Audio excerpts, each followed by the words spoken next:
पहले जब लॉकडाउन हुआ था तब ये चेन ब्रेक हो सकती है। कई लोगों ने पलायन चालू कर दिया, उसकी वजह से ये बढ़ गया। ये दवाई क्यों नहीं बन रही है इसकी? क्योंकि इस समय बहुत परेशानी हो रही है, लोग संक्रमित होते जा रहे हैं। ये दवाई तो आपके किचन में ही है, दवाई बनेगी कहाँ से? किचन में है ऑलरेडी। नमस्कार, आप देख रहे हैं मथुरा न्यूज़ 24 और मैं हूं आपके साथ आकांक्षा शर्मा। आज हमारे साथ स्टूडियो में मौजूद हैं MRC आयुर्वेदा रिसर्च सेंटर के डॉक्टर अभिषेक शर्मा। आज हम इनसे चर्चा करेंगे कोरोना को लेकर। जिस तरह से कोरोना संक्रमितों की संख्या दिन प्रतिदिन बढ़ती जा रही है और इससे शायद अब डर भी लग रहा है क्योंकि संख्या 6 लाख से ऊपर पहुँच चुकी है।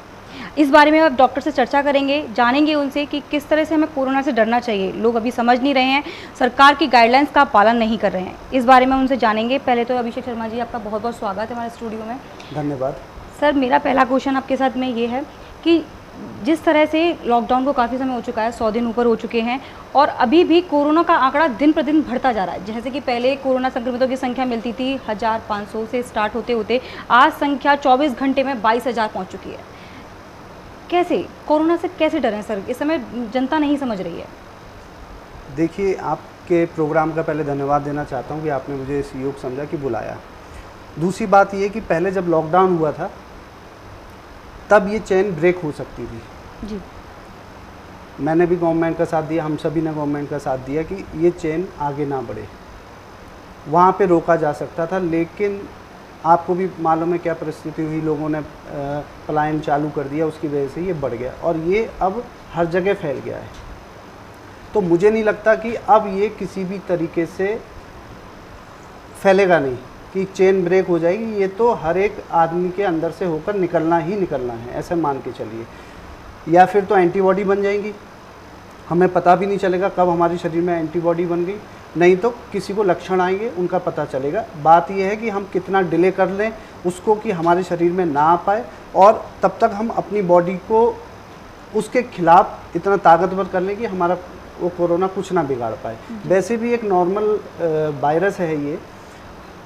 आपने ये कहा कि कोरोना से हमें कितना डरना चाहिए, तो मैं आपसे ये बोलना चाह रहा हूँ कि कोरोना से तो हमें डरना कम चाहिए, लेकिन जो कोरोना का इलाज चल रहा है उससे बहुत ज़्यादा डरना चाहिए। क्योंकि कोरोना से वैसे तो कोई नहीं मरेगा, लेकिन अगर इलाज जो आजकल हो रहे हैं, जो ट्रीटमेंट दिए जा रहे हैं, उनकी वजह से ज़रूर मर जाएगा। तो डॉक्टर साहब क्या कहना चाहते हैं कि जो इलाज चल रहा है वो ठीक नहीं चल रहा है इस समय? मतलब पेशेंटों को ठीक ट्रीटमेंट नहीं दिया जा रहा है। देखिए, एक वायरल इन्फेक्शन है, आपको भी पता है। और आज से 5 साल पहले एक मैंने अपने यहाँ का पेपर भी एक फेसबुक पे भी डाला था, एक वायरल डिजीज़ में क्या सिम्टम्स होते हैं और कैसे वो सबसाइड होते हैं, कितने दिन में सबसाइड होते हैं, और दोनों की स्टडी करके डाला था कि मॉडर्न में अगर इलाज करेंगे तो क्या होगा और एलोपैथिक आयुर्वेदिक से इलाज करेंगे तो क्या सिम्टम्स होंगे। तो नेचुरल बात है कि अगर हम कुछ भी इलाज नहीं करते हैं एक नॉर्मल वायरल में, तो ये अपने आप ही 7 दिन में सबसाइड हो जाता है, जैसे आप भी जानते हैं वायरल फीवर में। कोरोना वायरस ये है कि बहुत जल्दी फैलता है और दूसरे वायरस के मुकाबले, इसलिए इतनी तेज़ी से फैल रहा है। सर, एक चीज़ पूछनी थी कि ये दवाई क्यों नहीं बन रही है इसकी? क्योंकि इस समय बहुत परेशानी हो रही है, लोग संक्रमित होते जा रहे हैं। इस समय मथुरा जनपद में भी संख्या दिन प्रतिदिन बढ़ती जा रही है, 450 से ऊपर संख्या पहुँच चुकी है। देखिए, आपने एक ये सवाल करा दवाई क्यों नहीं बन रही। दवाई तो आपके किचन में ही है, दवाई बनेगी कहाँ से? किचन में है ऑलरेडी। इसीलिए ये लॉकडाउन हुआ था कि हम लोगों को आयुष मंत्रालय ने पहले ही बताया ये यूज़ करें, आप उसके खिलाफ इम्यूनिटी पैदा कर लें। आप ये कहेंगे कि वैक्सीन नहीं आ रहा है, तो अगर आप उसको समझो कि कोरोना वायरस है क्या, वो म्यूटेट करता है, यानी कि अपना रूप बदलता है। आज हमने उसको पकड़ के उसके खिलाफ कोई दवा बनाई और वो फिर अगले 10 दिन में म्यूटेट हो गया, दूसरा रूप चेंज कर लिया, क्योंकि वो आरएनए में चेंज होता है, इसलिए वो रूप बदलता रहता है। और रिसर्च आपके सामने हो गई है कि कितने 100 बार वो म्यूटेट हो चुका है। तो इसलिए उसकी पर्टिकुलर एक वैक्सीन नहीं आ सकती। दूसरी वैक्सीन आ सकती है अगर वो आरएनए को चेंज कर दें उसके जी, जो कि वैक्सीन के आरएनए पे प्रभाव डालें। तो आप ये मान के चलो कि आरएनए पे प्रभाव पड़ रहा है, तो वैक्सीन के जो कोरोना वायरस है उसके पे तो पड़ ही रहा है, लेकिन साथ में ह्यूमन के आरएनए पे भी उसका प्रभाव पड़ेगा, जिससे उसके बहुत ज़्यादा दुष्परिणाम होंगे जो कि कोरोना वायरस के नहीं होंगे। अब आ जाओ आपकी क्या इलाज इस समय चल रहा है। ऑलरेडी मेरे अंडर में एक ट्रीटमेंट चल रहा है, कोरोना वायरस से संक्रमित हुआ वो, उसको फीवर आया 103 104 फीवर आया, धीरे धीरे वो घट गया। उसके बाद में उसको कोरोना का टेस्ट हुआ और वो पॉजिटिव हुआ और वो किसी हॉस्पिटल में वहाँ पे जाके एडमिट हो गया। अब उससे ना तो कोई डॉक्टर मिल रहा है, इवन डॉक्टर इतना डरा हुआ है कि उससे फ़ोन पे या वीडियो कॉल पे भी बात नहीं कर पा रहा है कि एक पेशेंट की हिस्ट्री होती है, कोई एक लाइन ऑफ ट्रीटमेंट कोई भी बीमारी में नहीं होता। आपको फीवर हो तो ये नहीं कि आपको पैरासीटामोल दी जाए, फीवर क्यों हुआ, कितने सिम्टम है, चिल्स हैं कि नहीं है, सबके पैरामीटर्स बॉडी के अलग होते हैं, ऐसी डोज अलग होती है, ऐसे उसकी दवाइयाँ अलग होती हैं। उससे किसी ने भी बात नहीं करी, मेरी रेगुलर उससे टच में था, बात हो रही थी, पेशेंट एकदम फिट फाइन, एनर्जी सब कुछ ठीक थी, फीवर उसको 3 दिन से नहीं आ रहा था। मैं कोई बात नहीं, ये तो नियम है, आप एडमिट हो जाओ जाके, जो सपोर्टिंग इम्यूनिटी बढ़ाने की दवाएं चल रही हैं उसको खाते रहो, कोई बात नहीं, आप तो ठीक ही हो, ये पॉजिटिव आ रहा है अपने आप नेगेटिव आ जाएगा। अब उसको क्या करा उस पेशेंट को कि क्लोरोक्विन, मेरे पास फ़ोन आया कि डॉक्टर साहब बहुत वीकनेस हो रही है। तो मतलब वीकनेस क्यों हो रही है, वीकनेस तो अब नहीं होनी चाहिए, आपका टाइम तो निकल गया वीकनेस वाला, तो वीकनेस नहीं हो। तो उसने, मैंने कहा आपको क्या ट्रीटमेंट दे रहे हैं, तो बोले मेरे को हाइड्रोक्लोरोक्विन करके SCQ कोई टैबलेट है वो दे रहे हैं। मैंने कहा अरे वो क्यों दे रहे हैं, बोले पता नहीं ये टैबलेट मेरे को दी जा रही है और मैंने जब से ये खाई है मेरी बॉडी में इतनी वीकनेस हो गई। तो मैंने कहा आपके डॉक्टर ने आपसे बात नहीं करी, बोले नहीं डॉक्टर ने तो कोई बात नहीं करी मेरे से। मैंने कहा इसकी तो ज़रूरत ही नहीं है, जब वायरल लोड ऊपर होके डाउन होने लगा, 104 फीवर आके अपने आप ही 100 और 99 और 98 आके नॉर्मल हो गया, और जिसको 36 घंटे हो गए, सॉरी 3 दिन हो गए जिसको, इसका मतलब कि वायरल लोड तो ख़त्म हो गया। तो आपको ये दवा क्यों दे रहे हैं, ये तो मलेरिया की दवा है, ये इसकी वजह से वीकनेस है। 2 घंटे में फिर तुरंत फ़ोन आया है कि डॉक्टर साहब मेरे को ब्लीडिंग हो रही है मुंह से, कि मैंने कुल्ला करा और ब्लड आ गया मेरे मुंह में से। तो मैंने कहा इसको तो तुरंत रोक दो आप, बोले नहीं ये तो डॉक्टर कह रहे हैं आपको खानी ही पड़ेगी। मैंने खानी पड़ेगी तो एक काम करो, उनसे बोल दो मैंने खा ली, आप स्किप कर दो, भाई आपकी बॉडी के लिए तो है नहीं। तो बोले सर ऐसा है, मैंने डॉक्टर से बात करी थी, फिर फ़ोन आया कि नहीं ये तो आपके इन्फेक्शन को काटेगी। आप ये बताइए क्लोरोक्विन के ऊपर कोई रिसर्च ही नहीं हुई है कोरोना वायरस पे कि ये ख़त्म करेगी। एक काम ये करती है कि आपके सेल्स के pH को एल्कलाइन कर देती है, जिससे कि वायरस जो है डेवलप ना हो। लेकिन आपके और जो फाइटिंग जो बैक्टीरिया और वायरस हमारे बॉडी में है, जो कि लड़ने का काम करते हैं, आर्मी का काम करते हैं, उनके सेल्स को भी नष्ट कर देती है। तो आपके फाइटर्स जब ख़त्म हो जाएंगे, आप कैसे लड़ोगे कोरोना वायरस से। तो ये दवा तो बहुत ज़्यादा प्रचलित हुई थी कि इस दवा से बहुत लोग ठीक हो चुके हैं और उनको बाहर भी भेजा जा रहा था, लेकिन आप कह रहे हैं ये दवाई तो किसी मतलब और ज़्यादा खराब इस पर कोई रिसर्च ही नहीं हुई है, केवल हमारी एक गाइडलाइन आ जाती है ऊपर से मॉडर्न में कि आप ये खाओ। इवन फिर मैंने उनको समझाया, मैंने कहा आप ये बताओ कि आपके पास में डीजल की कार है, तो वो डीजल से चलेगी या पेट्रोल से चलेगी, डीजल से चलेगी ना। आपको पेट्रोल महंगा है, अच्छा होता है डीजल के मुकाबले, से हवाई जहाज भी चलते हैं, तो आप चला सकते हो अपनी कार को, नहीं चलेगी ना। तो अगर जो मलेरिया की दवा है वो मलेरिया में ही तो काम करेगी, और आप मलेरिया की दवा में जब देते हैं आपको ध्यान होगा दूध जरूर पिलाते हैं जी, इतनी गर्म दवा होती है, और उसको बिना दूध के ही दी जा रही है। तो पेशेंट का मेरे पास में उसकी ऑडियो रिकॉर्डिंग भी है, मैं आगे अभी आने वाले समय में उसको करूँगा। पेशेंट बोल रहा है कि मेरे को जो ब्लड शुगर थी वो 34 पहुँच गई, मुझे रात में लगा कि अब मैं मर जाऊंगा, इतनी वीकनेस हो गई, सांस लेने में दिक्कत आ गई, इतनी कमजोरी हो गई। तो अच्छे खासे पेशेंट को आप मार रहे हो, तो ये तो एक पेशेंट के साथ खिलवाड़ है ना। और जो गाइडलाइन है वो डॉक्टरों के लिए भी आई हुई है, डॉक्टर भी खा रहे हैं हफ्ते में एक बार, जबकि अगर मैं पूछता हूँ कि इसका क्या काम है तो उनको पता नहीं, बोले उन्होंने बोला है ऊपर से ICMR से गाइडलाइन आई है, इसके लिए हम ले रहे हैं। तो ये मारने का काम चल रहा है, सोचे आप उस दवाई को ले रहे हो। बिल्कुल, एक आयुर्वेदिक दवा के लिए तो आप रिसर्च पेपर कहते हो कि कहाँ बाबा रामदेव ने कहाँ रिसर्च करी है, वो झूठी है, हमें दिखाओ, ये दिखाओ, कोई वर्क नहीं है, ये नहीं है। मैं कहता हूँ आज आपके चैनल के माध्यम से जितने भी आयुर्वेदिक दवाएं, कई हजार दवाइयाँ जो कि 5000 साल पहले से चली आ रही हैं, आज तक रिसर्च के बाद कोई भी एक दवा फेल नहीं हुई। आप बताइए कौन सी दवा फेल होगी। जी बिल्कुल सही बात है, लेकिन बाबा रामदेव की दवाई को तो उन्होंने WHO ने उसको स्वास्थ्य मंत्रालय ने अनुमति भाई, जो चीज़ 500 रुपये में ठीक हो जाएगी और उसको 30 लाख के, 25 लाख के, 20 लाख के बिल बना देंगे, वो कैसे कमाएंगे आपके लिए, आप ये बताइए मेरे को, खर्चा कैसे निकालेंगे। 500 रुपये में कोरोना वायरस आपने ठीक कर दिया, तो इसलिए तो इतनी। तो आप ये कहना चाहते हो कि जो रामदेव बाबा ने दवाई निकाली थी वो मतलब वो ठीक है, नहीं वो इम्यूनिटी, रामदेव जी ने देखिए 100 पेशेंट पे उन्होंने काम किया, उसके रिजल्ट उन्होंने सबके सामने करे। वही बात मैं कह रहा था, बहुत से लोग कह रहे थे कि ये दवाइयाँ इम्यूनिटी बढ़ाने के लिए, कफ को निकालने की दवाइयाँ हैं, शोथ को कम करने की दवाइयाँ हैं। ये ऑलरेडी रिसर्च है, ब्रह्मा ने रिसर्च करके लिखी है, और आज तक पूरे विश्व में अमेरिका ने भी हमारी एक भी दवा को खंडित नहीं करा कि ये गलत है। जी। पर्टिकुलर कोई कंपनी ने दवा बनाई और गलत तरीके से बनाई, उसको खंडित कर सकते हैं कि ये दवा सही नहीं बनी है, लेकिन फार्मूलेशन आज तक गलत नहीं है। और आपकी मॉडर्न की कितनी दवाइयाँ आ गई तो सारे फार्मूलेशन गलत आ गए। पहले देते हैं फिर बाद में कहते हैं अरे ये तो गलत है। एक नहीं दसियों के नाम मैं आपके सामने ला दूंगा। अभी जो बोल रहे हैं कि 15 अगस्त तक किसकी दवाई निकल के आ रही है, उसका क्या है डॉक्टर साहब? देखिए 15 अगस्त तक क्या आ रहा है वो तो आगे की बात है। अभी क्या चल रहा है उसमें भी बहुत घपले हैं। कोरोना वायरस से तो आप वैसे ही ठीक हो जाओगे। अगर वायरस को मैं कहता हूँ छेड़ो मत आप। कोई बदमाश है ना, जी जी, एक तो छोटे होते हैं, एक होते हैं बड़े लेवल के बदमाश, उसको छेड़ो मत। आप छेड़ोगे तो आपके घर में घुस के आएगा, या फिर तो उसके खिलाफ सही प्लानिंग कर लो, सही से अटैक करो, तब उसको वहीं के वहीं मार दो तो ठीक है। जो आयुर्वेदिक दवा है उसकी प्लानिंग ठीक होती है, जी। उसकी कोडिंग हमारे लिवर के पास है। हम जो दवा खा रहे हैं ना, आप जो भी चीज़ खा रहे हो ना, जब आपके स्टमक में जाता है तो हमारी कोडिंग ऑलरेडी लिवर के पास में है। हर्ब्स की जो आप खाना खा रहे हो उसी के अनुसार वो क्या करेगा, एंजाइम सीक्रेट करेगा, उसको डाइजेस्ट कर लेगा। लेकिन जितने भी सिंथेटिक चीज़ें उसकी कोडिंग है ही नहीं, क्योंकि वो नेचुरल चीज़ है ही नहीं। तो लिवर तो पहले डैमेज हो जाता है। आप देखें जो लोग डायबिटीज़ में और किडनी में इतने उपचार कराते हैं, धीरे धीरे लिवर ख़राब हो जाता है। क्यों? उसके पास कोडिंग ही नहीं, उसको पता ही नहीं क्या चीज़ आ गई। तो आप ऐसा आक्रमण करो कि तुरंत वो बदमाश मर जाए, इसलिए या फिर तो उसको छेड़ो नहीं। घर में पड़े रहो, शांति से रिलैक्स होकर म्यूजिक सुनो। और पुराने जो लाइफ की चीज़ें थी ना, कोई आपका बॉयफ्रेंड था उसके बारे में याद करो, बड़ा अच्छा था। आप जितना हंसेंगे मुस्कुराएंगे, जितना अच्छी बातें चीज़ करेंगे, वैसे ही आपके हार्मोन्स खुश होंगे, जैसे आप खुश हो रहे हैं इस समय।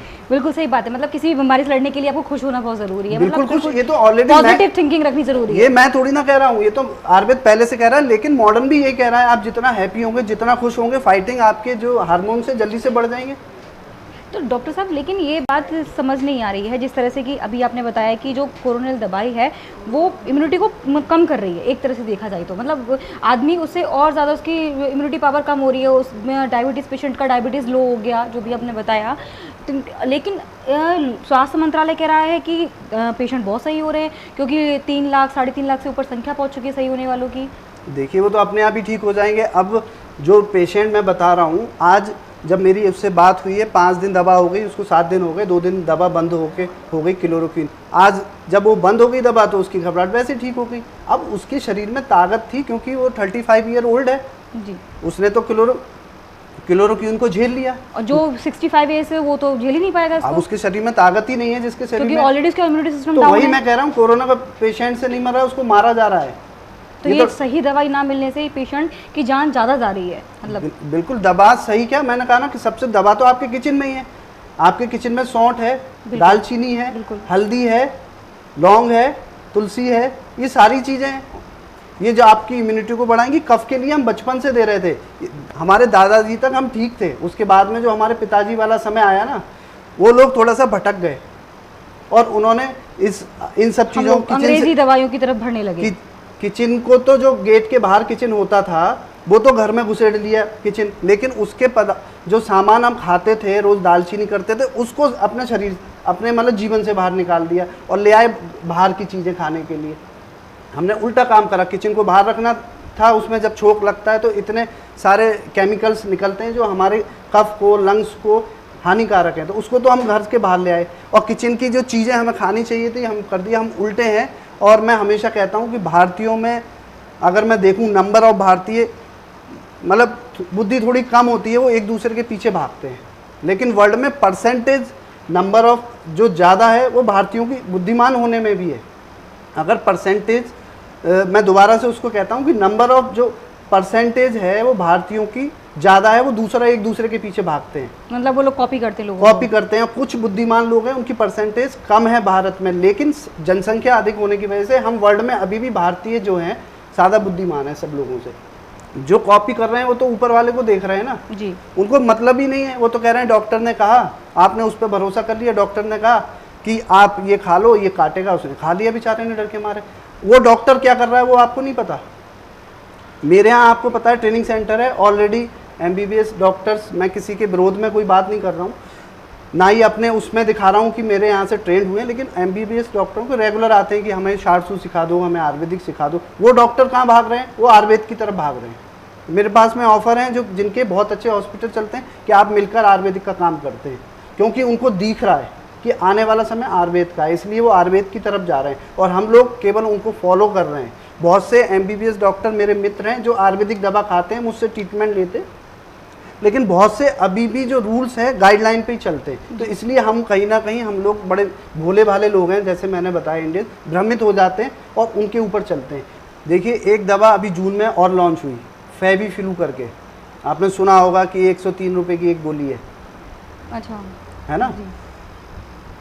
हम लोगों ने, किसी ने नहीं पूछा इसकी रिसर्च क्या हुई है, कहाँ पे रिसर्च हुई, क्या पूछा आपने? आपने कहा आ गई, बहुत अच्छा हुआ, हमने सबने क्लैप कर दिया। उस पे 2014 में वो बनी थी और उसकी रिसर्च क्या हुई है मैं आपको बताता हूँ। ये एक वेबसाइट है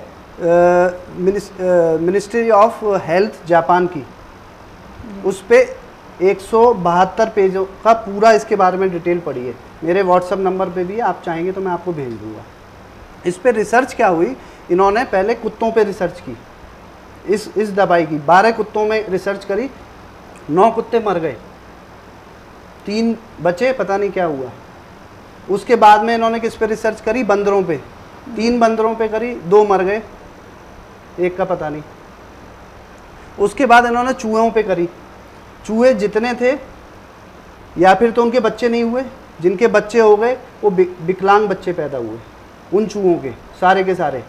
तो ये जो दवा क्या करती है, ये आपके RNA पे काम करती है।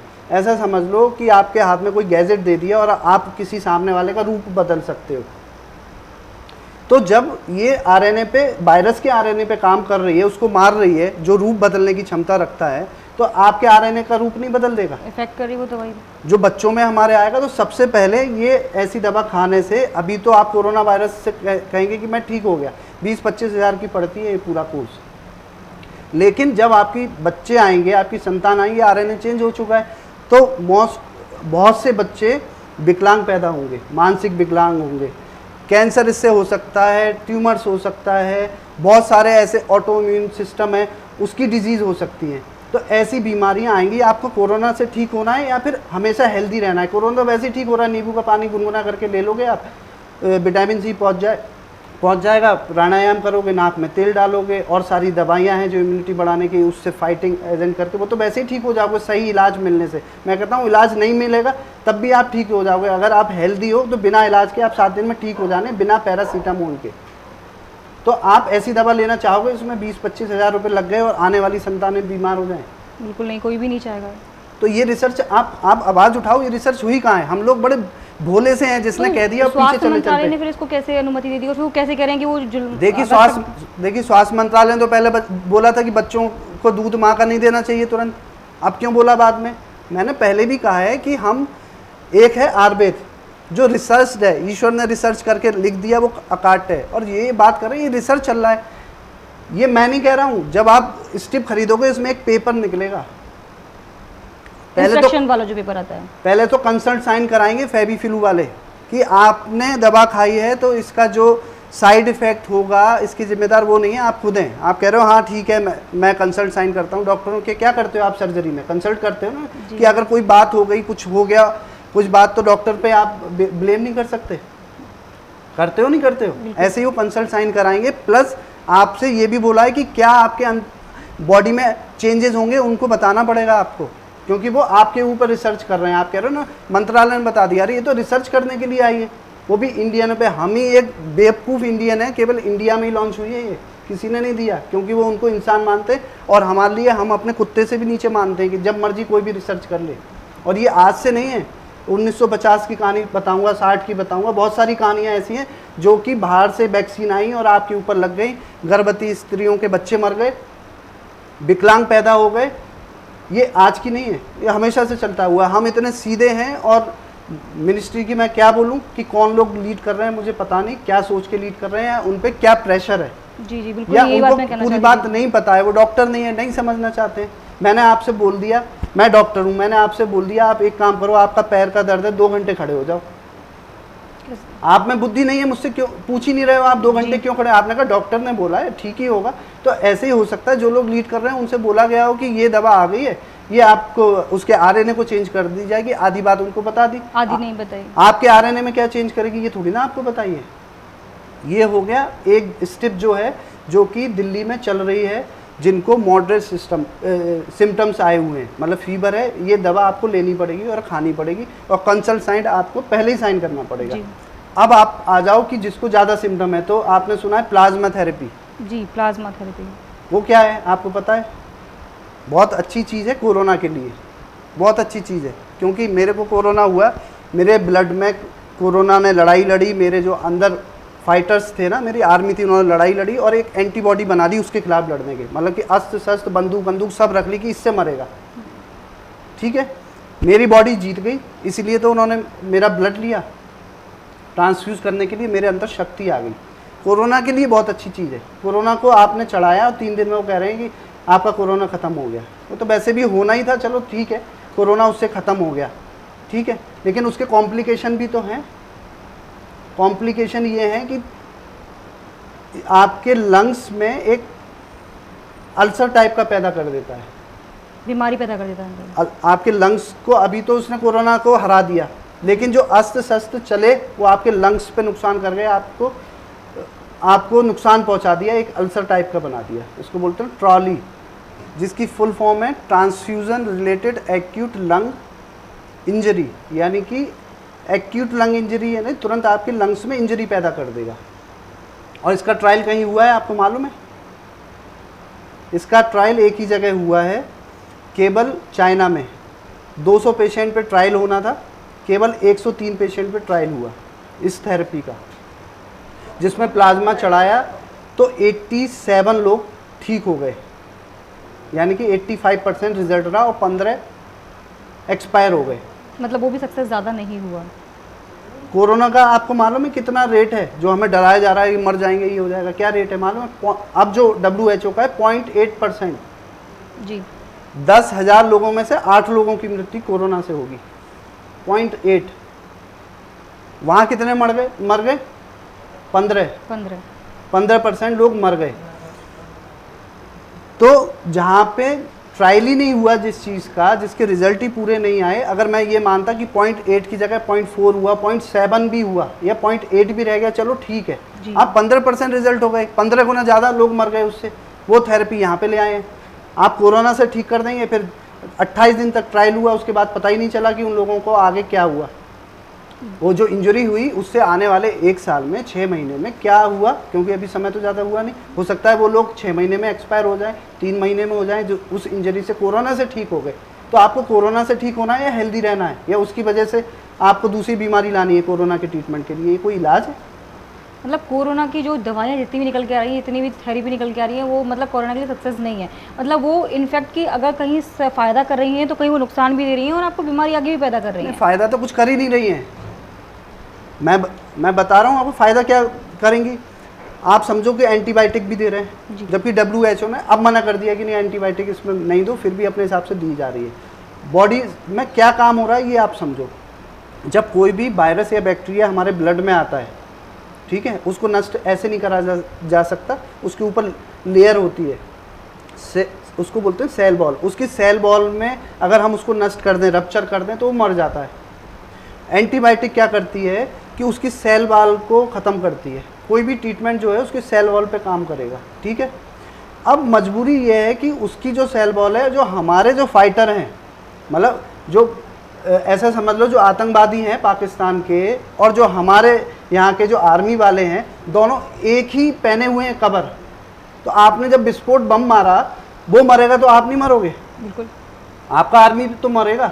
आपका आर्मी आपको बचाने वाला था, आपने आर्मी को अपनी मार दिया, तो क्या होगा?